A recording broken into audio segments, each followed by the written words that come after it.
What's up, everybody? Jensen Cummings here. Thank you for tuning in. Exciting show all the way from Singapore. We have Adrian Houghton, who is the director of Tadcaster Hospitality. I appreciate you taking some time. Good morning, / good evening. It's great to be here. Yes, we had to coordinate the time frames. It took a lot of finger counting to figure out the times that both of us could get on. So I appreciate it very much. So give us the snapshot. We joked about it, but give us your 72 seconds of what is Tadcaster Hospitality. He's putting on his timer, people. It's on. Oh no, go. I've just lost 8 seconds. Tadcaster Hospitality. Okay, it's a parent company. We have 3 venues in Australia. We've got 3 venues in the Philippines, and we've got 6 here in Singapore. Focusing on Singapore, we've got Molly Malone's Irish Bar, which is the oldest Irish bar in Singapore. BQ Bar, which overlooks the beautiful Singapore River. Bull and Burr, that's a favourite for the guests to watch all of the live sports. And the Exchange Restaurant and Bar, which that's our largest venue. That's the flagship for Tadcaster Hospitality. That hosts a very famous ladies' night every Wednesday. Provides settings for business lunches, after work drinks. All those 4 are located in the central business district. We've also got 2 cafes and bars called Cafe Melba. One's located on the east, another one on the west coast of Singapore, really aimed at families with large play areas for the kids. And finally, we've got a consulting arm. So we help new venues that are setting up navigate the licensing system in Singapore, and also any bars or restaurants that are struggling, especially at this time. Wow, that was 76 seconds, and that's your fault. Well done. Look at this. Well done. I love it. I love it. So we're going to get into that a little bit more. A lot of different venues, a lot of different styles of operations spread across multiple countries that are very different, to your point of like managing regulations, just generally, but specifically in this time. So that's great. We set the tone for people. Let's go back a little bit. Clearly, you're not from Singapore, is my guess from the accent, right? So take us back. When did the hospitality bug first catch you? Where was that? And then take us all the way through the journey of making your way to Singapore. I'm from the great city of Liverpool in England. Fingers crossed, in a couple of weeks, we will have won our first league title in 30 years. I grew up, I pulled my first pints of beer when I was 4 years old, because I grew up in pubs. My mum and dad were pub landlords. In the UK, most pubs you live above the bar. Of course, yeah. So I grew up there till I was about 8 years old before we moved into a normal life. I then joined. My father was in the services. My father was in the Navy. So then I joined the Army. My father was my hero, so I always wanted to follow in my father's footsteps. So I joined Her Majesty's British Army. After my stint in the Army, I got back into Civvy Street. That's when I thought, right, what am I going to do now? I can't. No one's going to give me a gun anymore. So I better be nice to people. I thought, right, again, my father being my hero, straight into food and beverage. So I worked there as a part-time bartender. I think the first professional drink I poured was a gin and tonic. At which point the guy turned around to me and said, "Where's the ice and lemon?" I didn't know what I was doing at all. You got the gin and the tonic in there, though. Yeah, you asked for gin and tonic. Fuck you, mate. Off you go. But then I got trained up to be a performance bartender. If you think of the movie Cocktail. Okay. So the chap that trained Tom Cruise in that movie trained me. I then worked in the UK for 2 years in Liverpool. I got headhunted to go to Hong Kong to work in a cocktail bar over there. I worked there for 2 years, and then in '96 I was offered a position in Singapore. Because the handover was coming in '97 in Hong Kong. Hong Kong was going back to the Chinese government. You've probably read about that recently in the media with all the riots kicking off. Although you've got a few of your own going on, haven't you? We really do. You really do. So I thought, let's make the move now, because there was a lot of uncertainty about what was going to happen in Hong Kong in '96. So I moved over to Singapore in '96, where I've been ever since. Met my wife here, my daughter. I'm now an extremely proud grandfather. Pipe slippers, I'm done. I love it. So for you, you mentioned before we started that Singapore, much more Western than some of the countries in Southeast Asia. What does that mean to you? Kind of when you think about and reflect on, I know you don't know the States, you know the European market, you understand kind of the Western market mentality when it comes to food and beverage, a lot of differences in Asia. Talk about Singapore a little bit and kind of reflect on some of the similarities, some of the differences that you kind of see broadly. Well, look, like most countries in Asia, Singapore was a colony, a British colony, and when that ended and Singapore got independence, what I consider the founding father of Singapore, Lee Kuan Yew, he was educated in the UK, and I think he kept a lot of those traditions. I'm not sure if that's the right word, but it's certainly the mentality, but while encompassing the best of Asian culture as well. So where you see the skyscrapers and the central business district, there's areas for parks. There's also a massive influence from Asia culture. It's a bit of a melting pot, Singapore, although it's predominantly Chinese. There's a lot of Malay, Indian. I mean, there's 4 national languages, for example. The national anthem is sung in Malay. Any drill instructions for the forces are given in Malay. The national language is actually English, spoken English. So when you go to places like, we can be in Malaysia in 30 minutes. We just drive across a bridge and we're in Malaysia. The predominant language there is Malaysian. If we take a 1-hour flight to Indonesia, then everyone's speaking Indonesia. 2-hour flight to Thailand, everyone's speaking Thai.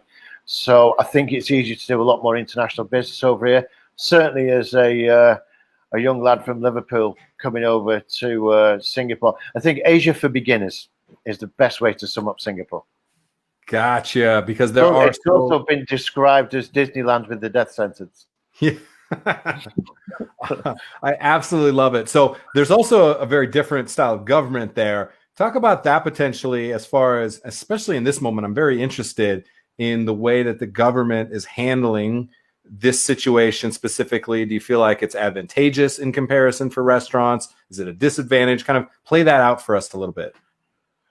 Look, the government have done a great job. The People's Action Party, which have been in government since independence, right. No one's ever come close to beating them. It's been one party that I mentioned, Lee Kuan Yew earlier, the founding father. His son is now the prime minister. So it's very close. They all know each other. But look, they're doing a great job. I mean, with Singapore, for the F&B industry in particular, they have now made it law that landlords have to give us 2 months rent free. And with the benefits that they're giving through property tax rebates, we get another 2 months rent free. So we have 4 months rent free. Some private landlords can apply or appeal this and say, look, it's my only source of revenue. You can't do that to me. And the government will treat that on a case-by-case basis. But most landlords here are big multinational companies, so they're not going to be able to get away with that one. What they've also done, which I didn't mention when we talked about earlier, is they've been paying our staff 75% of our staff salaries for the last 3 months now. Wow, which is 4 months of basically rent abatement. Does this rent then have to be fulfilled later on? No, it's not a deferral. It's a complete rebate.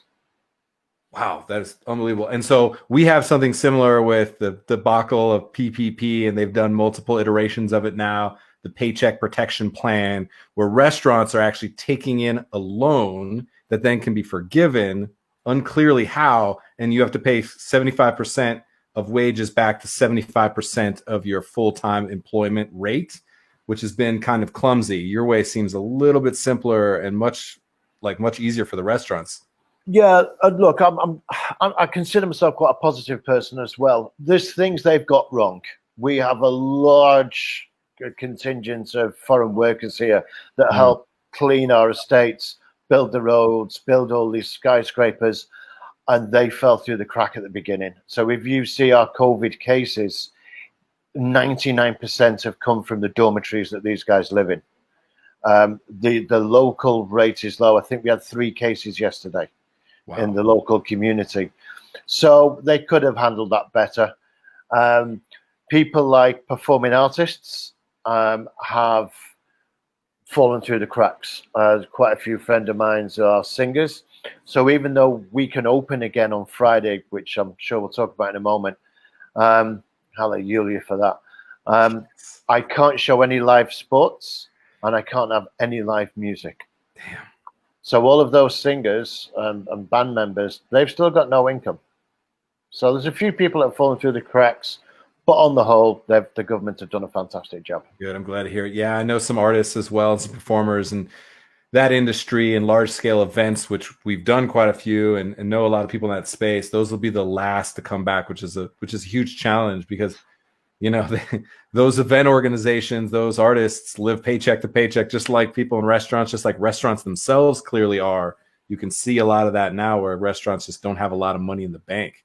Well, without going into too much boring detail, we have a system over here called CPF, Central Provident Fund. So 20% of your salary gets taken out of your bank account.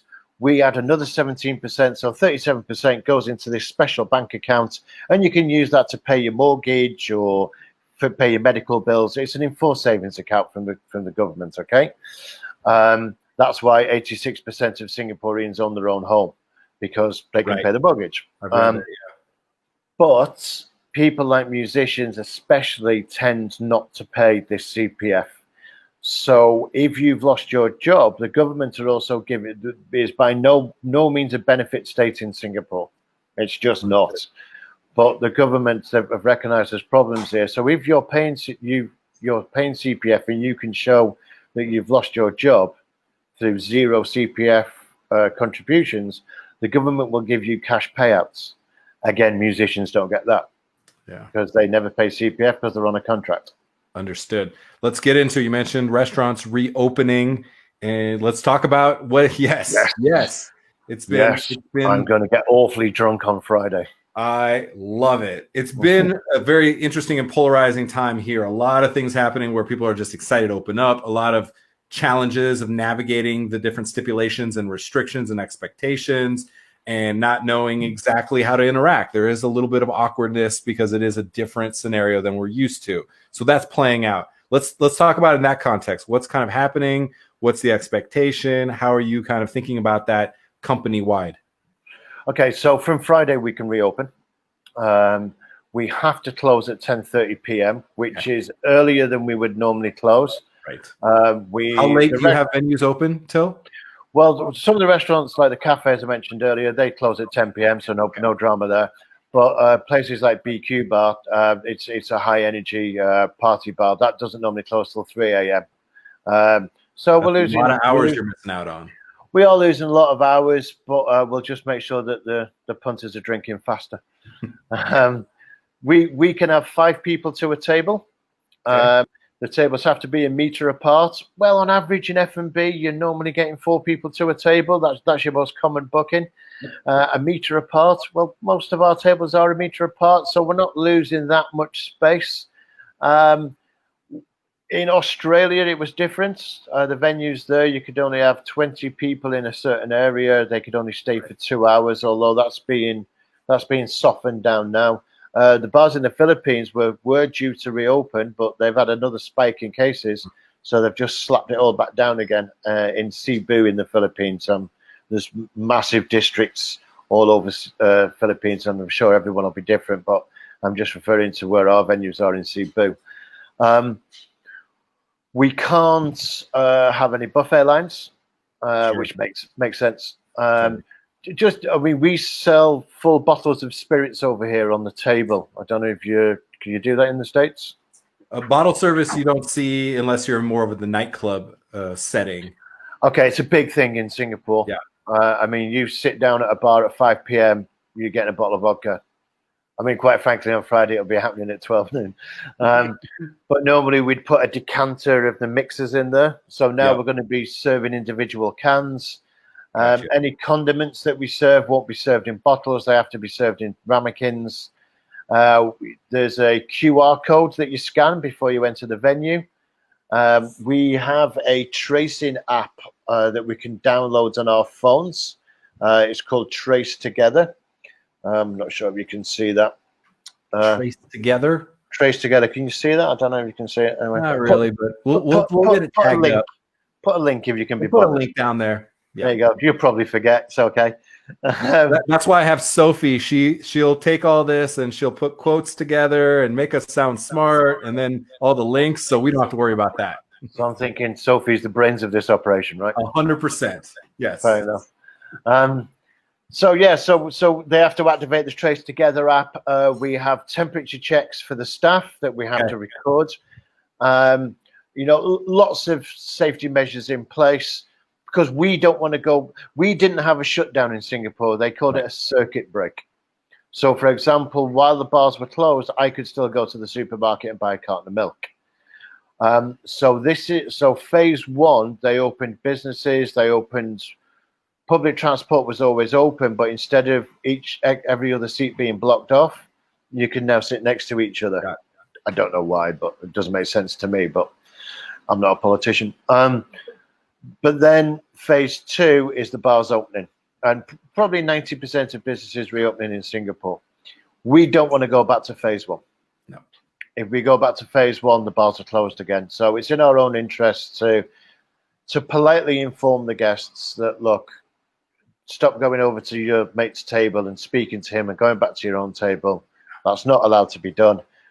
I've encouraged the managers and the staff, look, do this politely because, people aren't used to this. We need to educate them. I've always said a bartender is the aristocrat of the working class. We need to be there for our guests and to protect them. So shouting at them just isn't going to work. Just a gentle reminder. And if they start kicking off, buy them a drink. Yep. Let's be nice. That's why we got into this industry in the first place. You have a lot of currency for civility when you're in a restaurant. You do. You absolutely do. Yeah. And let's talk about those people. If they are being assholes, you can kick them out. Yeah, for sure. Let's talk about your people. You know how important that is to the show. It's the foundation of everything. It's about acknowledgement. We're talking right now because our friend Brett Reynolds, who used to work in Singapore, connected us. 95% of the people on our show come from good people connecting good people. So let's talk about good people. Who are some of the people that work within your company that you're just damn lucky to have them around, especially in a time like this when things are so challenging? Yeah. I mean, look, I'm glad you mentioned Brett. I mean, this should be called the Brett Show today. He set this all up, and he actually he tuned into another radio show I was doing a few weeks ago here in Singapore, and I was going to give him a shout out, and I forgot. So I apologize, Brett. Got it here. You've got it today. Much love. Much love. With the Tadcaster crew, so we have 6 general managers in place. We've got Amelia from Australia. She worked for us in Australia. She started as a waitress down there. She got trained up, pulled her up through the ranks, and she's now running the Exchange. I mentioned earlier, that's our flagship 10,000 square foot venue, which I'm not sure if that's impressive in the States, but it is in Singapore. Land scarce Singapore, that's a big venue. That's big. That's big. I also refer to it as my center of excellence. That's where I send all the guys down to go and get trained. So Amelia, that's your premier standard of service, of hospitality, of food quality, all of that. Without taking anything away from the other venues, yeah. And that's how I started in this company. So I'm a little bit biased towards the Exchange. Heard. We've also got Carlo. Carlo is the general manager for Cafe Melba 2. That's the one on the West Coast. Carlo is Mr. Tadcaster. He has been with us since day one. When I joined the company, he was a supervisor at the Exchange, and he was effectively doing a manager's job. So I said, well, if you're doing a manager's job, let's give you the business card and let's give you the salary. Yep. Give you the opportunity to grow. And I'll be honest here, I wasn't the one that thought you could be a GM. I thought he had a couple of weaknesses, but some of my other colleagues said, let's give him a go. I went, yeah, okay, fair enough. Wow, was I wrong. The guy has excelled. Were you so happy that you were wrong? Oh, yeah. Right. God, you want people to succeed, right? I mean, his failures would be mine. At the end of the day, the buck stops with me here. So, no. The guy's absolutely unbelievable. He's the tiniest man in the world. And there's a 25 press-up challenge going on around on social media at the moment. And I just nominated him to do it. And he's doing it. Good lads. We've got Yanni at Cafe Melbourne 1. Yanni is the golden goose. Again, she started off as a waitress in the company. She made her way up to assistant general manager. And then when the GM left about 2 years ago, I said to her, look, the job's yours. Show me what you can do. Wow, she showed us what she can do. Increased the profitability of the venue by around 20%, which is massive. Big numbers. I love hearing that because from server, assistant, a lot of times the numbers is a big part. They don't understand the business side of it or the finances. So I really appreciate hearing that she was able to have such an impact on the numbers. Well, it's good. It's good to show the other staff as well when they've just joined the company. There is a thing in Singapore when guys have been in the job for about 6 months to say, "Can I be a manager now?" I'm like, "Well, no, you're not ready." Right. Well, if you don't, I'm going to go somewhere else. Well, go somewhere else, mate. And you may have a business card with manager on it, but you're not a manager. But showing them these guys. Look, we've got Birdie as well at the Bull and Burr. She, again, a waitress. I knew when she was a waitress 15 years ago when I was working for another company. Brought her into the fold, got her trained up, and now she's running Bull and Burr. And just, again, increasing profits all the time. Mac used to be a bartender. He's running BQ Bar. Everybody sees BQ Bar as a nightmare to work in. It's the high-energy party bar. You know, people like to have a drink. They can be a bit of a handful at the end of the night. You've got to deal with them. Max there, cool as a cucumber, doesn't drink. The man doesn't drink. Weirdo. Wouldn't normally trust a man like that. But yeah, he's got a great assistant in Yi Ling down there as well. That's great. 9 months ago, she was a waitress. Now she's his assistant manager. We've got Mark at Molly Malone's, good Irish lad in the oldest Irish bar in Singapore. Nice. He's actually fairly new in the company, but he was working in other venues in Singapore and has been for the last 10 years. We have Rosa. She's quite new. She's our office manager. She holds it all together, really. And most importantly, make sure we all get paid on time. Hey, that is an important job. A hugely important job. Don't want to get that one wrong. Yeah.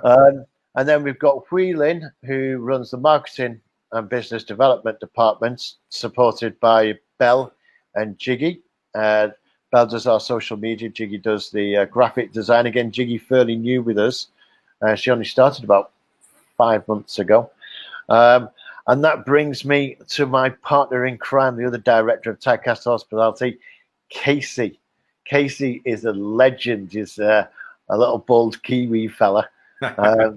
He is an amazing chef. I run the front of house, and Casey runs the back of house. We sit up in the head office. Our desks face each other until about 4 o'clock in the afternoon when we hit the bars. He was actually trained by Gordon Ramsay in Claridge's in London. Oh, yeah. So the man can cook.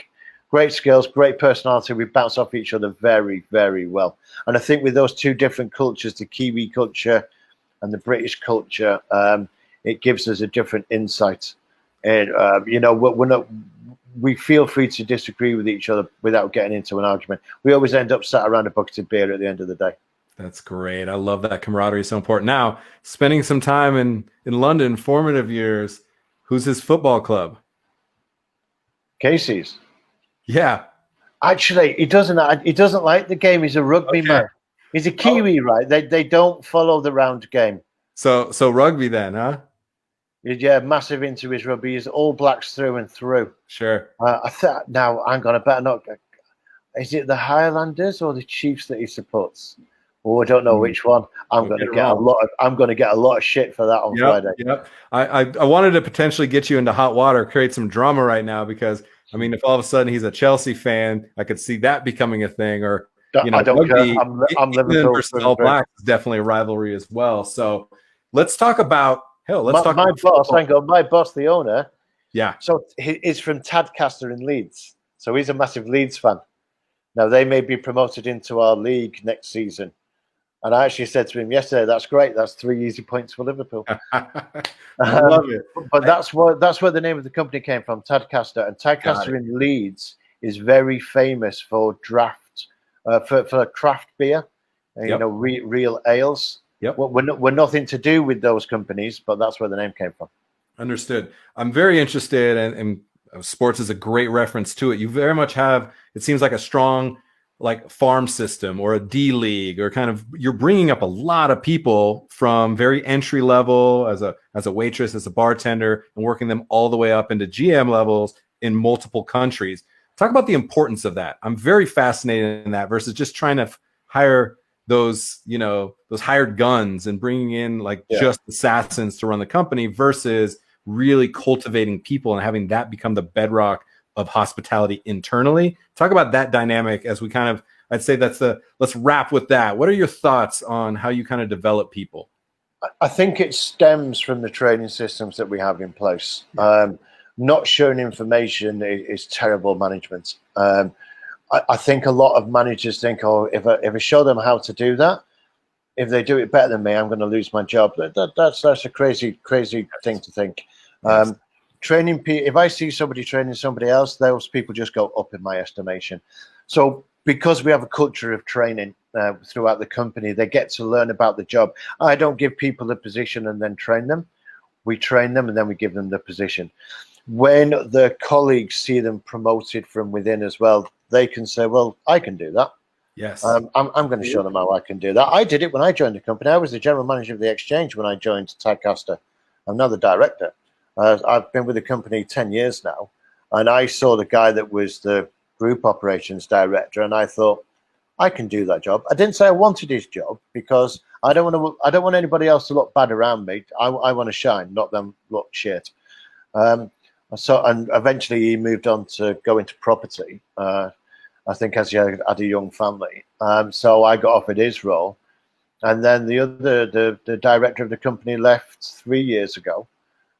Again, he had a young family, and I was trained up and good to go, ready to rock. So yeah, train from within. Give your guys the knowledge and bring them up with you, and it helps to retain your staff. Absolutely. Yeah, I'm very interested in that. We talk about employee retention a lot as like the bedrock of what happens next in this industry. We have this crazy thing called the Paragon Pillars, where we want to see restaurants, single unit operations be able to, at flow state, maintain a 20% net profit. And in this country, when 7% is the average, people think you're crazy. And then the other pillar is 75% employee retention and satisfaction. And when turnover rate is 73%. And right now, right before COVID, Adrian, our average tenure in restaurants here was 56 days for a line level employee. What? 56 days. People are just churning through. And it's very easy for us to point like, oh, kids these days don't work as hard or this or that or whatever. But really, it's internal training and culture, I think, is what we have. We don't have a labor shortage an issue here. We have a culture issue that's playing out as these labor issues. And so it's a very interesting thing, which is why I really press on that. We do have a labor shortage here. Do you? We have national service. Right. So every born son has to go and serve the country for 2.5 years. Yep. So if you think most people are getting to food and beverage 17, 18 years old, I lose 50% of my employment pool straight away. Understood. So there is that problem. But when I look at the young waiters, waitresses, bartenders, and I think, lazy little bastard, I just think, I wonder if they were saying that about me when I started. So Right. yeah, sit them down, have a chat with them, and say, look, how can I help you succeed? That's it. Their success will be tied to yours. That's it. Yeah, it's very clear to me you have an abundance mindset, not a scarcity mindset. And so often in restaurants, we have a scarcity mindset. There's not enough. I gotta keep these people down because I can't let them take my job and things like that. For you, it's like, look, we'll open another restaurant. If we have 7, 8, 10 people that are strong, we'll open up another concept. We'll invest in the growth of those people is clearly part of your guys' model. And I really appreciate hearing that. I think you might have to Google search this. I think it was Ronald Reagan that said it. Surround yourself by good people. That's it. Best way to sum that up. That's it. Done. Interview over. That was perfect. What a way to end. Adrian, I really appreciate the conversation. I think it's great. I love getting insights and kind of the differences in markets. Singapore, especially such a unique market. The Disneyland with the death penalty. Perfect. And really appreciate the mentality. I think when you talk about training in your people, it's clear that's important. And I can't wait for all the GMs you mentioned to watch this and just go, thanks. Like, acknowledgement really matters. So I appreciate that. Well, I'm pretty sure Brett's going to record it for me as well. So big thanks to Brett Jensen. Thanks for giving me the opportunity. And fingers crossed, I will get over stateside soon. Yes. Look you up, and we'll smash a few beers. We will have a proper pint somewhere for sure. If it's here, if it's there, if it's at a Liverpool game, come to Sing Vegas. Yes. Join us over here. I'm in. I love it. All right. Have a great day. Take care. And good luck on Friday. Thank you very much. Cheers. Yes, that's great. I'm just always fascinated with different markets, different styles of, the government and the way that interacts with the restaurant industry specifically in that. I'm very interested, Adrian. I've definitely got some good nuggets from him, even outside of this interview, in a couple of the exchanges where, the difference between the 3 countries that they're in specifically gives them a very good understanding and context across a multitude of ways of restaurant operations being managed, being run, being regulated. So super fascinating stuff. Really appreciate the conversation. And thanks as always, everybody. All right. That is it for today. Appreciate you all. Cheers.